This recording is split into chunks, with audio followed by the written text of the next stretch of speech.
primer resultado que nosotros encontramos es que la mayoría de los estudios eran previos o hasta el momento de la aprobación del TLC y la agenda de implementación. Ahí estamos agarrados, unos decían que iba a pasar esto, otros decían que íbamos a pasar otro, y documentaban, tanto los organismos internacionales como la academia, documentaban con cifras y con estudios previos lo que ellos esperaban que iba a pasar el TLC.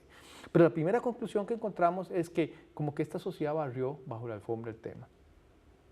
O sea, simplemente ni las instituciones públicas, ni los organismos internacionales, ni la academia costarricense le dio un seguimiento sistemático y se dedicó a documentar efectos. Entonces, eso fue, digamos, una primera sorpresa, que limitó grandemente nuestra habilidad para poder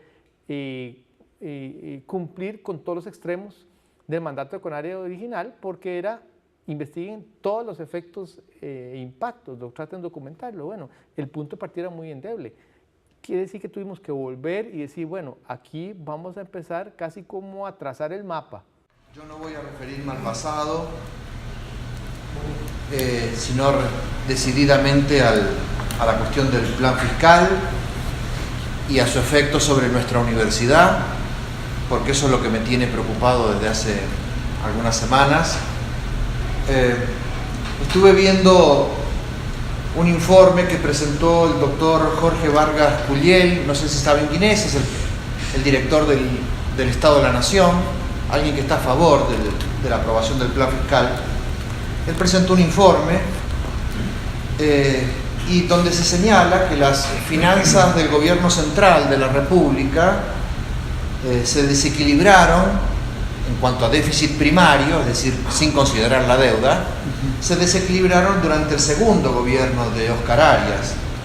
Y más precisamente esa cuenta se desequilibró en el 2008, ¿no? A partir de allí no se han podido recomponer y permanecen en déficit hasta nuestros días. Esos años, 2007-2008, ha aumentado dramáticamente la planilla de empleados públicos. Y no es casualidad que esos son los años en que se discutió el Tratado de Libre Comercio con los Estados Unidos.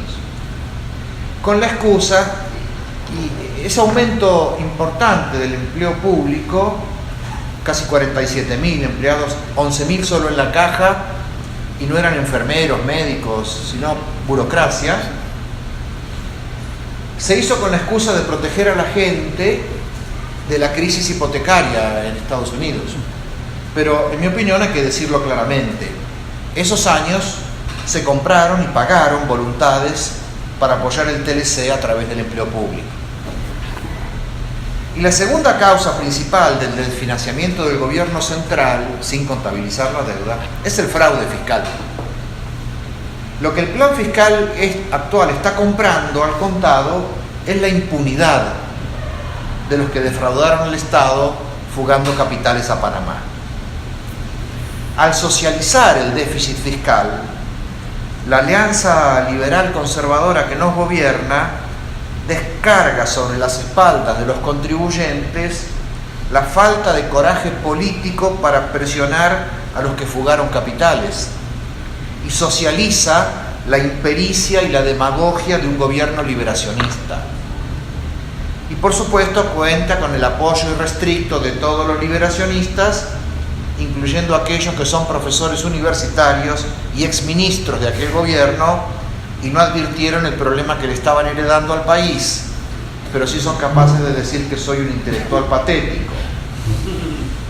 Entonces, como vemos, a mí me parece conveniente historizar los problemas y entender por qué los neoliberales, al igual que los filósofos analíticos, no necesitan de la historia para pensar, porque saben que la historia no los absolverá.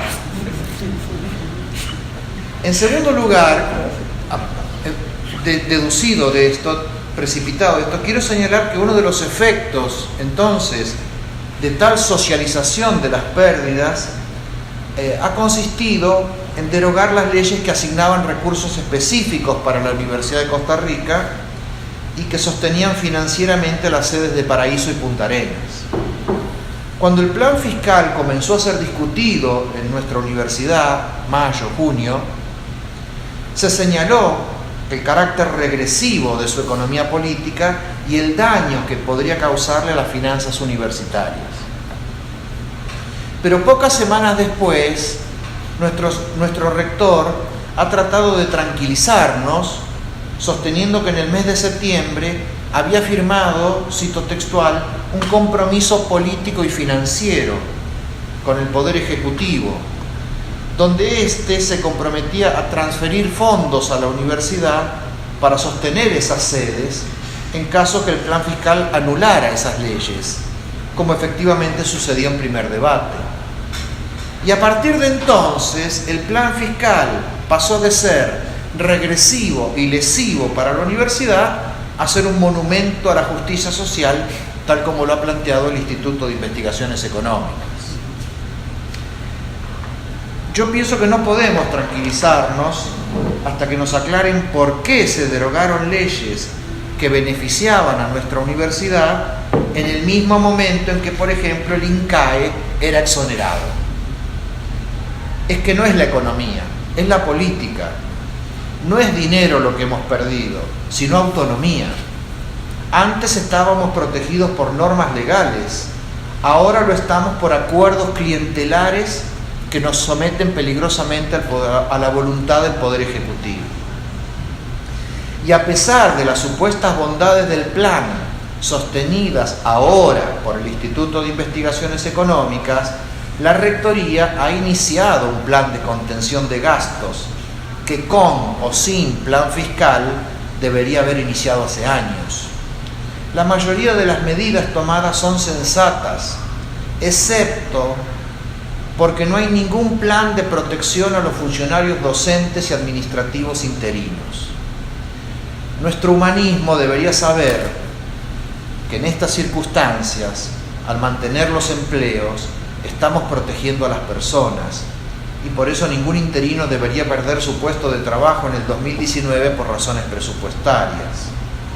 Y además hay otra debilidad ética y política en nuestra universidad, porque mientras hacemos contención de gastos sin protección a los interinos, no dejarán de aumentar los salarios de lujo que paga la universidad, ni dejará de aumentar la desigualdad salarial.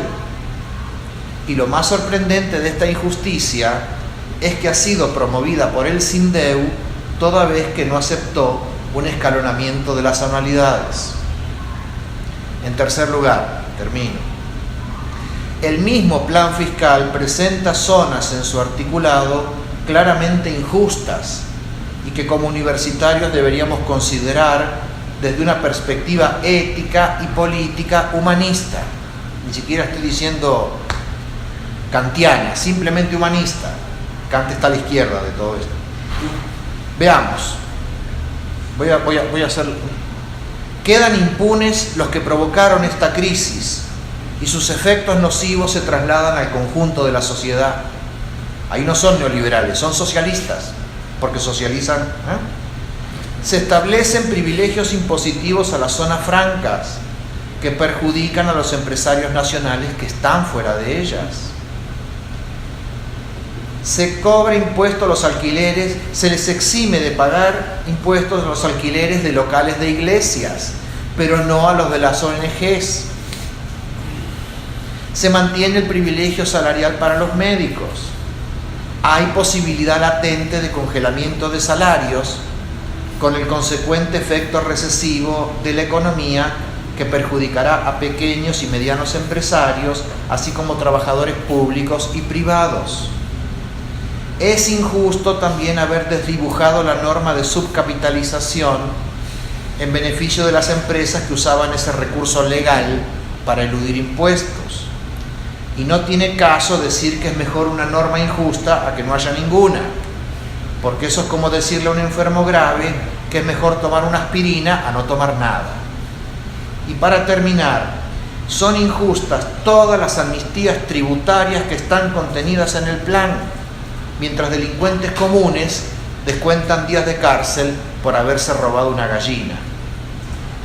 Para complicar más el asunto, la mayoría de los diputados y diputadas han dejado correr el rumor de que una vez aprobado el plan fiscal con todas sus regresividades, estarían dispuestos a aprobar una serie de leyes para corregir y corregirse los estropicios del plan fiscal que ellos mismos aprobarían.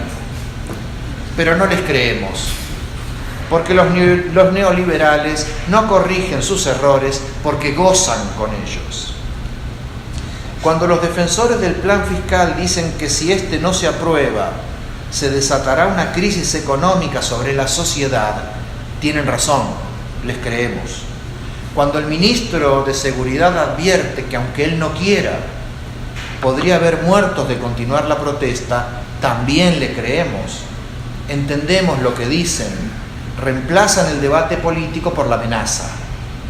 La crisis económica llegaría, pero no por razones económicas, sería una crisis inducida por los sectores más concentrados de la economía para castigar la rebeldía popular, provocándole sufrimiento económico. Y la represión ya llegó, como vimos en lo sucedido en la universidad o en las provincias costeras. Ambas violencias tienen una racionalidad compartida y el experimentum crucis demostraría las verdades científicas del neoliberalismo. El ajuste es sobre la economía de los cuerpos, entonces a no olvidarse que no hay neoliberalismo sin represión. Muchas gracias.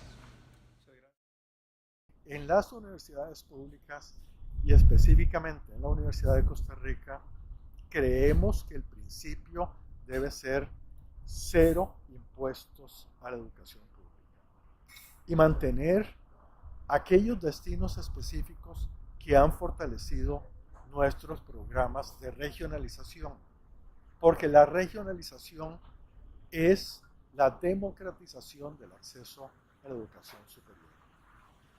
Entonces hago un llamado a toda la comunidad universitaria para que estemos atentos a las discusiones que se den y que participemos en ellas. Analicemos los diferentes textos que se presenten a la Asamblea Legislativa.